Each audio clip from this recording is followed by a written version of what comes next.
AITA for telling my wife the truth about why no one wants to spend time with her anymore. I know the title makes me sound like a jerk. Maybe I am. But I didn't go into this trying to hurt anyone. I've just been pushed into a corner for so long that I finally snapped. My 36M wife, Tessa, 34F, used to be the most outgoing, funny, and social person I knew. When we first met, she was the one who introduced me to most of my now friends. She was always the planner, the organizer, the life of the party. But over the last few years, something has changed. Or maybe it's always been there, and I just didn't see it. It started subtly.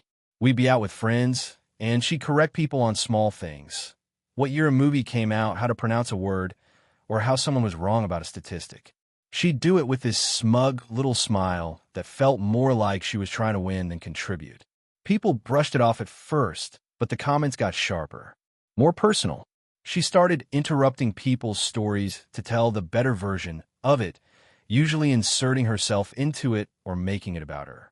She'd mock accents, question parenting choices, and somehow always bring the conversation around to her problems. At first, I thought maybe she was just stressed. She was working a demanding job and managing her dad's declining health, so I gave her grace. But it never really stopped. Even when things calmed down, I started noticing that people began making excuses not to come over. Our group chats grew quiet when we hosted. Friends started making separate plans that I only found out about afterward. I tried to talk to her about it, gently at first. I'd say things like, "Hey, I think maybe you came off a little harsh to Jess last night," or "Did you notice Mike got quiet after you interrupted him?" She'd always say I was being too sensitive or that people needed to toughen up. Then came my birthday last month. I didn't want a big thing, just a barbecue at our place, friends, some music, nothing wild. Out of 15 people we invited, only 4 showed up. One was my brother, who lives across the street. Another was my co-worker, who didn't know anyone else. The rest bailed. Some gave excuses, others didn't even reply. After everyone left, Tessa was furious. She called everyone fake, said they were jealous of us, and started ranting about how people our age were pathetic losers with no social skills. I just sat there and listened, feeling this growing pit in my stomach. A week later, I met up with my friend Alex for lunch. I asked him flat out what was going on. Why was everyone pulling away? He hesitated, but finally told me the truth. "Dude, we like you. But Tessa is exhausting. No one wants to deal with her anymore. Every hangout turns into a lecture or competition. She talks over everyone, argues for the sake of arguing, and never just lets people be themselves. It's not fun. It hurt to hear, but I appreciated his honesty. I asked if others felt the same way, and he said, yeah, most of the group had talked about it at some point. Some had tried to talk to her, but she dismissed them or got defensive. Eventually, it just became easier to distance themselves. I sat with that for a few days. I didn't know how to bring it up to her, but it was eating away at me. So one night, I just told her, not the full Alex quote, but I said I felt like she was pushing people away with how she interacts with them. I told her I thought some of our friends were avoiding us because they found her difficult to be around. She stared at me for a full 10 seconds like I'd just confessed to cheating. Then she laughed. Not a real laugh, one of those bitter, sarcastic ones. She asked me if this was some kind of joke. I said no. I was being honest with her because I cared and wanted things to get better. She asked me for examples, and I gave a few, like when she told our friend Rachel that her baby's name was a mistake she'd regret in 10 years, or when she interrupted Jake mid-story to say she'd done something way cooler. She completely lost it, said I was attacking her, that I'd turned on her, that I was gaslighting her into thinking she was some kind of monster. She accused me of choosing my friends over her, that I was weak for not defending her when people couldn't handle the truth. Since then, things have been tense. She's barely spoken to me except in passive-aggressive comments. I've gotten texts from her sister and her mom saying I was cruel, that I should be building her up, not tearing her down.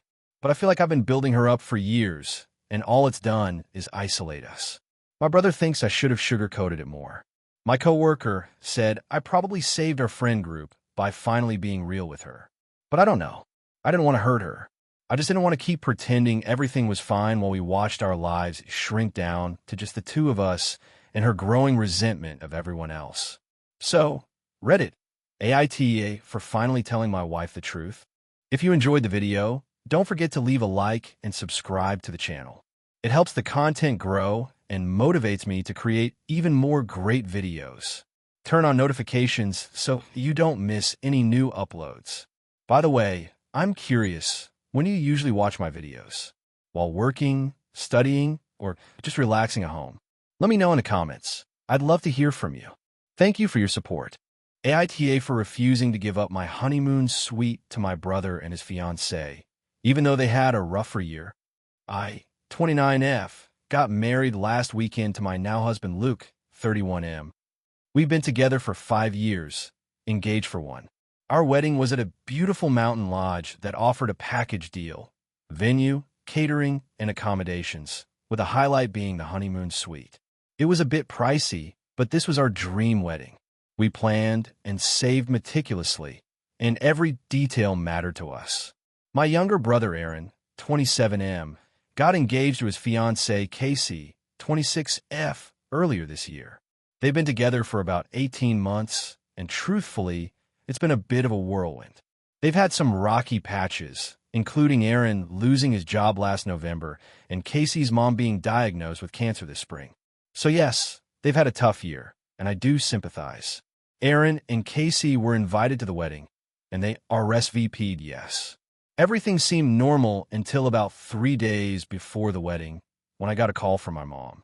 She told me Aaron and Casey were really looking forward to the weekend, and she wondered, just throwing it out there, if Luke and I would consider letting Aaron and Casey stay in the honeymoon suite instead of us. I thought she was joking. I laughed. She wasn't. She said Casey's been having a hard time and thought the romantic getaway would really lift their spirits. I said I was sorry they were going through a lot, but absolutely not. It was our wedding and our suite. We'd paid extra for it, and it was part of the whole experience for us. My mom sighed and said, "Okay, I figured it was a long shot." I thought that was the end of it, until the day before the wedding, when Aaron pulled me aside during the rehearsal dinner. He tried again, but this time more forcefully. He said Casey had gotten her hopes up, and it would mean the world if I'd just be flexible. I asked him if Mom had promised it to them or something, and he got defensive, saying no one promised anything, they just hoped I'd do the kind thing. I told him no again. Luke was standing right there, and he backed me up immediately. Aaron rolled his eyes and said we were being selfish and materialistic. The day of the wedding went beautifully. No drama from anyone, or so I thought. But the next morning, when Luke and I came down to breakfast after our first night in the suite, my mom was cold toward me, and Casey wouldn't even make eye contact. Aaron looked miserable. Later that day, my cousin texted me a screenshot of a Facebook post Casey had made. She hadn't tagged me, but she wrote, "Some people show their true colors when it's inconvenient for them. Thought family meant something. Grateful to be marrying someone who puts love first." It got a bunch of likes and a few comments like "you deserve better" and "ugh, hate when people are so selfish." I was pissed. I called Aaron and told him that was completely uncalled for. He said I set the tone by prioritizing a hotel room over a sister in crisis. I told him he was manipulative and immature, and if he thought a free hotel upgrade was more important than my wedding, he shouldn't have come at all. Now half my family thinks I'm cold and lacking compassion. My mom said I could have just let them have the room for one night and that it wouldn't have killed me. I asked her if she thought I didn't deserve my honeymoon suite. She said, "That's not what I meant, but you could have shown some grace." I've started second-guessing myself. It's just a room, right? But to me, it wasn't just a room. It was part of our wedding experience. And we paid for it. We planned everything so carefully. Why should we have had to sacrifice anything? Aaron and Casey are still not speaking to me. My mom thinks I should apologize just to keep the peace. Luke says I didn't do anything wrong, and our friends all think the request was absurd. But part of me wonders if I should have just been the bigger person and let it go. Did I make too big a deal out of it? AITA for refusing to let my brother walk my daughter down the aisle instead of my husband. My daughter, Emma, 24F, is getting married next spring. She's my only child, and her father and I, both 49, have been married for 26 years. We've had our ups and downs like any couple, But overall, we have a good relationship and raised Emma in a stable, loving home. The issue started a few months ago when Emma told me she was planning her ceremony and asked if I'd be okay with her uncle, my brother Mike, 44M, walking her down the aisle. I was caught completely off guard. I asked her what she meant. What about her dad? She hesitated and then said, well, I just feel more connected to Uncle Mike, like he's always been the stable, calm person in my life. This hit me like a ton of bricks. My husband has always been present. He worked full-time, but came to every recital, every game, every school play. He coached her soccer team when she was 10. He was the one who took her to early morning swim meets while I got some rest. He's a great dad. He's not perfect. He could be intense and opinionated, but he's never been abusive or neglectful. Emma has never brought up any issues with him, so I pressed her on it. I asked if her dad had done something to make her uncomfortable or if there was something we didn't know. She said no, nothing like that, but she just connects more with Uncle Mike. She went on to say that Mike had always been more emotionally available, easier to talk to, and that when she had a tough time in high school, he was the one she turned to. That was news to me. I thought we had a very open and supportive relationship with her. Mike is my younger brother, and he's always been the fun uncle. He's single, no kids, and he's always had time to take her to concerts or grab ice cream and listen to her teenage drama. He's the cool uncle, I get that.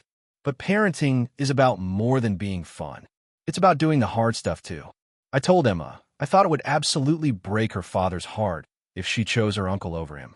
She said she'd already talked to Mike, and he agreed, but hadn't told her father yet because she wasn't sure how to bring it up. That was 2 months ago. She hasn't told him. Last weekend, she came over to finalize some wedding planning and brought it up again. She asked me to help her tell her dad. I said no. I told her that if she was old enough to make that decision, she was old enough to have the conversation herself. Then I asked again why she felt the need to do this. She admitted that dad could be difficult and too serious and judgmental at times.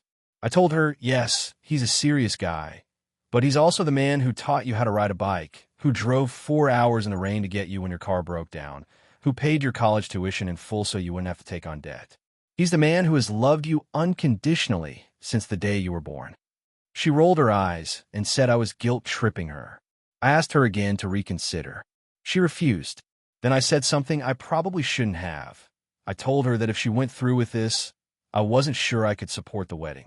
She looked at me like I'd slapped her. She left angry, and later I got a call from Mike, who told me I was being controlling and that Emma had a right to decide who walked her down the aisle. I said I agreed in theory, but that her choice was cruel and would cause unnecessary hurt. He said that maybe if her father hadn't been so hard on her growing up, this wouldn't be an issue. That absolutely set me off. I told him he had no idea what it was like to be a parent, that being the fun uncle was easy when you're not the one setting rules and paying bills and staying up all night worrying about whether your kid is okay. Now my husband still doesn't know any of this. I've been holding off telling him because I don't know how to break it to him. I also don't know what to do. Emma hasn't spoken to me in over a week, and Mike is now texting my other siblings trying to make me out to be this heartless mother trying to hijack her daughter's wedding. I've started wondering if I really did overstep. Maybe I did guilt-trip her. Maybe I did try to control her decision. But the idea of sitting next to my husband, watching his brother walk his daughter down the aisle while he smiles through tears, I don't think I can do it. My sister, who is trying to stay neutral, said Emma is being emotionally short-sighted, but that she's also a grown woman and has to be allowed to make her own decisions, even if they hurt people. My best friend says I should stay out of it and let Emma and her dad sort out on their own. But how can I do that when I know it will shatter him? So, Reddit, AITA for refusing to support my daughter's decision to have my brother walk her down the aisle instead of her father?